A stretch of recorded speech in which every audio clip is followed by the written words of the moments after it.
Chapitre 18. Sur la ligne numéro 1. J'ouvris le dépôt et pénétrai à l'intérieur. C'était un simple hangar assez mal éclairé.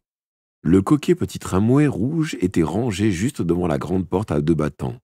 Au fond, j'entr'ouvris la remorque dont on se servait assez rarement. « Il faut d'abord brancher le courant », me rappela Henri, alors que je montais déjà sur la plateforme. Je me mis en quête de l'interrupteur qui permettait d'envoyer le courant dans les fils, et je découvris une sorte de petit placard métallique sur lequel on y avait peint un éclair et inscrit ces mots « Danger de mort, haute tension ». Après l'avoir ouvert, j'aperçus au fond 3 gros leviers sur une plaque de marbre. Dans le doute, je les enclenchai tous les 3. Puis, je revins au tramway et relevai la perche. Lorsque la roulette entra en contact avec le fil, il se produisit quelques étincelles. Mais cela cessa quand j'eus lâché la corde et que la perche fut solidement appuyée sur le fil par son ressort. Après quoi, je cherchai la manette qui permet de mettre le contact. J'avais bien souvent observé la manœuvre et connaissais l'ordre dans lequel on devait faire ces opérations. Découvris la manette dans un coffre à outils.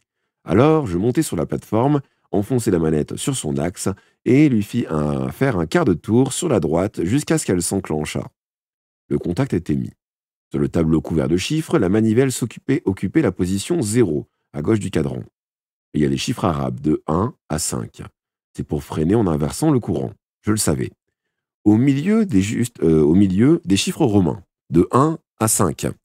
Puis en ordre verse, de 5 à 1. Pour finir, 1-0, le point mort. Bernard ne me quittait pas des yeux, pour voir comment j'allais m'en tirer. « Que signifient ces chiffres ?» me demanda-t-il avec curiosité.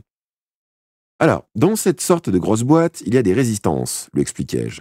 En tournant cette manivelle, on supprime progressivement les résistances, ce qui permet d'envoyer plus de courant au moteur. C'est ainsi qu'on peut régler la vitesse. »« Ah !»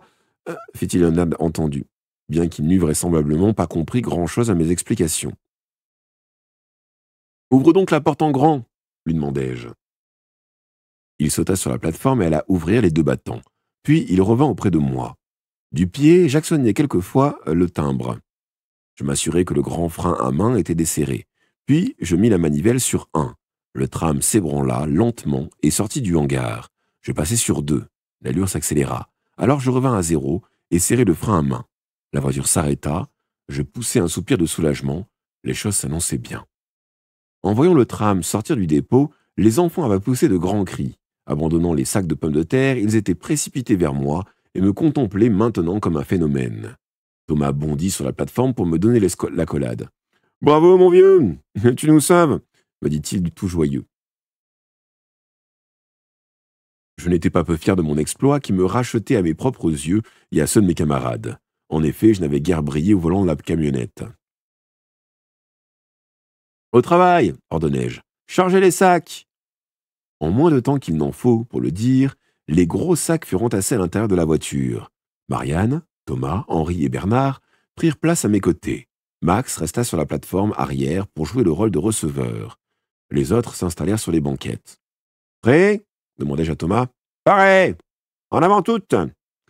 Je desserrai le frein à main, mais la manivelle sur 1, et la voiture avança lentement. Puis je passai sur 2, 3 et 4. Avec d'affreux grincements de roues, le tram vira dans la rue de Kollersheim. Je ramenai la manivelle sur 0 et laissai le tram descendre la pente entraîné par son propre poids.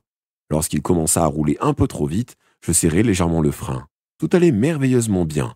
Les maisons défilaient de 2 côtés et je ne quittais pas des yeux les rails, exactement comme le Wattman que j'avais observé maintes fois. À l'intérieur de la voiture, mes voyageurs faisaient un bruit d'enfer pour manifester hautement leur joie. Maintenant, la rue remontait et pour la première fois, je mis la manivelle sur 5. Arrivé au sommet de la pente, je ramenai rapidement la manivelle jusqu'au 0, freinai un peu, puis m'engageai lentement dans la nouvelle descente. Soudain, la sonnette retentit au-dessus de ma tête. Max donnait le signal d'arrêt. J'inversai le courant et serrai le frein à main. La voiture s'immobilisa. Après avoir placé la manivelle sur 0, je me retournai. Albert, l'un de nos espions, venait derrière nous à bicyclette en nous criant de l'attendre. Il abandonna son vélo sur la chaussée pour sauter sur la plateforme avant. « Les pirates nous ont attaqués !» annonça-t-il en reprenant péniblement son souffle. « Ils ont fait prisonnier Henri Whitner et Nicolas. Moi, j'ai pu leur échapper. » Une agitation intense s'empara de tous. Les gardes se penchaient par la porte. Chaque question chacun questionnant Albert. Raconte, lui dit Thomas dans les yeux brillés de colère. Eh bien, nous revenions de Collersheim, les parents n'y sont pas. Nous avons eu beau les chercher partout. Au fait, coupa Thomas, raconte l'agression. Eh bien, nous filions à toute allure pour rentrer le plus vite possible. Nicolas a proposé de passer par la rue Basse, ce qui raccourcit le chemin jusqu'au marché aux chèvres. Comme nous arrivions devant le manège, une trentaine de pirates sont sortis du jardin pour se précipiter sur nous. Nicolas et Whitner ont été jetés à terre. Mais moi, j'étais en tête. J'ai pu filer à temps. Vengeance! Crièrent les gardes. Il faut les délivrer. Du calme, ordonna Thomas. Il nous est impossible de prendre d'assaut le manège. La seule chose à faire, c'est d'attirer les pirates dehors. Tout d'abord, nous allons transporter les pommes de terre au Lion d'Or. Puis nous réunirons le conseil de guerre. Je vous donne ma parole que les prisonniers seront délivrés avant ce soir. Au même instant, un autre cycliste faisait son apparition, venant du marché aux chèvres. C'était Robert Lapointe, en personne. Les pirates ont quitté le manège et se dirigent vers le centre, nous cria-t-il. Et dès qu'il fut à portée de voix, ils sont armés de bâtons. Il laissa son vélo au milieu de la rue et s'élança vers Thomas. Que faut-il faire? Demanda-t-il. Retourne immédiatement là-bas, lui dit Thomas. Réunis tous les gardes sur la place, que les filles s'enferment au Lion d'Or. Allons, fais vite, nous te suivons. Robert sauta de nouveau sur sa bicyclette et s'éloigna en pédalant comme un forcené. En voiture! Cria Thomas. Albert hissa son vélo sur la plateforme et prit place dans le tram. Max actionna le signal du départ. À toute vitesse, me dit Thomas. Je mis la manivelle sur le 5 et à fond de train. Je descendis la rue de Collersheim jusqu'à l'endroit où elle tourne pour déboucher dans la grande rue. Je donnai alors un bon coup de frein, puis je repartis à toute allure. Un peu avant le terminus, à l'angle de la grande rue et du marché aux chèvres, j'inversai le courant et freinai si violemment que les roues patinèrent sur les rails. Nous étions au but. Les passagers sautèrent sur la chaussée. Je coupai le courant, enlevai la manette et la glissai dans ma poche pour plus de sûreté. J'abaissai même la perche. En poussant d'immenses clameurs, les membres de la garde se précipitèrent vers nous. Ils étaient tous surexcités par l'apparition subite du tram, ainsi que par l'annonce d'une prochaine bagarre avec les pirates. Thomas leur ordonna de transporter immédiatement les sacs de pommes de terre au Lion d'Or.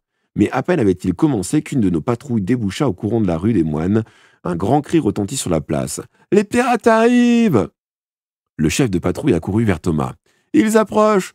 nous dit-il d'une voix entrecoupée par l'émotion. « Ils arrivent par la rue des Moines et la rue de l'Hôtel de Ville !»« Aux armes !» hurla Thomas. « Abandonnez le sac! Aux armes !» En toute hâte, les garçons ramassèrent leurs gourdins qu'ils avaient laissés là, et ça et là, pour décharger les sacs et ils s'alignèrent sur plusieurs rangs. Devant l'hôtel de ville, Louis, Robert et quelques autres sortirent de la gendarmerie en apportant des bracelets de bâton qu'ils distribuèrent à ceux qui n'en possédaient pas encore. Rapidement, mais sans perdre une seule seconde de son sang-froid, Thomas divisa nos forces en 2 groupes et leur assigna leur position. Le premier groupe barrera la rue des Moines, m'ordonna-t-il. Le second bloquera la rue de l'hôtel de ville. À aucun prix les pirates ne doivent atteindre le marché aux chèvres. Courage, en avant. Il prit le commandement du premier groupe et me confia le second. Nous nous séparâmes.